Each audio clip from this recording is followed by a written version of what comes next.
Sabe aqueles momentos na história em que o mundo inteiro parece prender a respiração? Momentos em que uma única decisão, tomada em questão de minutos, poderia ter mudado absolutamente tudo, para pior. Pois é, a gente já esteve na beira do abismo algumas vezes, e é sobre isso que vamos conversar hoje. Fica a pergunta, né? Quantas vezes a gente chegou perto de destruir tudo? Para tentar entender isso, vamos olhar para 3 momentos que levaram o planeta ao seu limite. E cada um deles ensinam uma lição bem diferente sobre sobrevivência, sobre obediência e principalmente sobre o papel do julgamento humano no meio do caos. Ok, vamos começar essa viagem no tempo. Nosso primeiro caso nos leva para uma época antes das armas nucleares, mas onde a destruição ela era total e terrivelmente pessoal. Vamos para a Batalha de Stalingrado.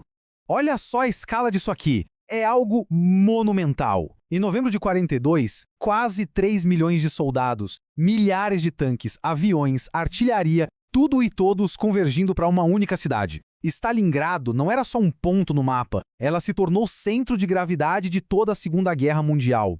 E essa batalha foi um pesadelo que durou meses. Começou com um bombardeio aéreo alemão que basicamente demoliu a cidade. Depois, virou uma luta selvagem por cada prédio, cada porão, cada cômodo. A grande virada foi a Operação Urano, uma contraofensiva soviética genial que simplesmente cercou centenas de milhares de soldados alemães. Essa frase dos soldados alemães, ela diz tudo, né? A guerra ali não era sobre grandes manobras em campo aberto. Era uma luta desesperada, onde o território era medido em metros. Para se ter uma ideia, a estação de trem da cidade trocou de mãos 14 vezes em apenas 6 horas. 14 vezes. E o custo humano é quase impossível de compreender. Cerca de 2 milhões de pessoas, entre mortos, feridos, capturados. Stalingrado foi o auge da guerra convencional. Uma catástrofe de aço e carne. Mas a natureza do perigo, de estar à beira do precipício, estava prestes a mudar. E muito. Agora a gente avança um pouco no tempo. A destruição não vinha mais só de bombas e balas. Não. Agora ela vinha do brilho silencioso do átomo. Entramos na era nuclear. E a briga não era mais por uma cidade. Era pelo mundo inteiro.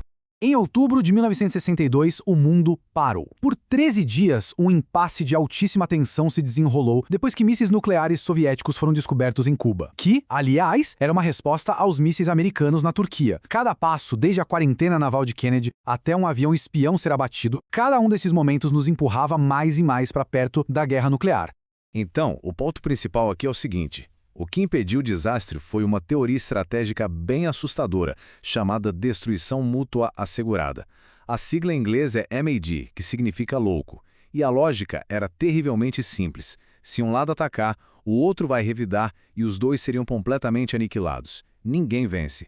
Por 13 dias foi essa lógica paralisante que manteve os mísseis onde estavam. No fim, o acordo foi feito, os mísseis foram retirados e o mundo deu aquele suspiro de alívio. Muita gente pensou que o pior tinha passado. Mas, e se a maior ameaça não fosse uma crise transmitida pela TV, mas sim um erro silencioso? Um mal-entendido num momento de paranoia extrema? Bom, vamos para o início dos anos 80. A tensão da Guerra Fria estava num máximo. O presidente americano Ronald Reagan chamava a União Soviética de Império do Mal. E lá em Moscou, o medo de um ataque nuclear americano de surpresa era real, era palpável. Foi nesse caldeirão de desconfiança que a tecnologia quase nos passou a perna.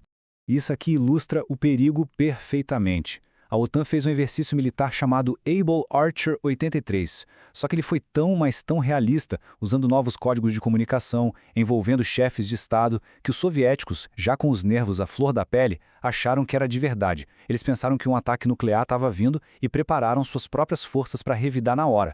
E então?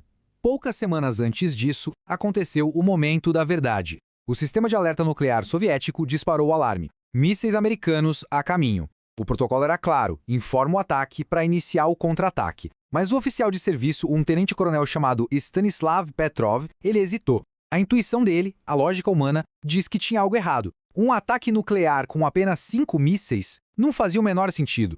E isso nos leva à comparação final. 2 crises, 2 decisões que definiram a história, mas com resultados totalmente opostos. Uma é uma história sobre o perigo da obediência cega. A outra, sobre o poder salvador da desobediência consciente. Pensa só, Em Stalingrado, o Marechal Paulus obedeceu a ordem de Hitler de não recuar e com isso condenou seu exército à destruição completa. Já num bunker soviético, o tenente-coronel Petrov desobedeceu ao protocolo militar, desafiou o que a máquina dizia e confiou no seu próprio julgamento. A obediência de um levou a uma catástrofe. A desobediência do outro salvou o mundo de uma catástrofe que a gente nem consegue imaginar. Isso tudo nos deixa com uma pergunta muito atual. Hoje, a gente delega cada vez mais decisões críticas para a tecnologia, de carros autônomos à inteligência artificial em campos de batalha. A lição de Stalingrado e do incidente com Petrov nunca foi tão importante. Quando a máquina disser uma coisa e o ser humano disser outra, em quem a gente deve confiar?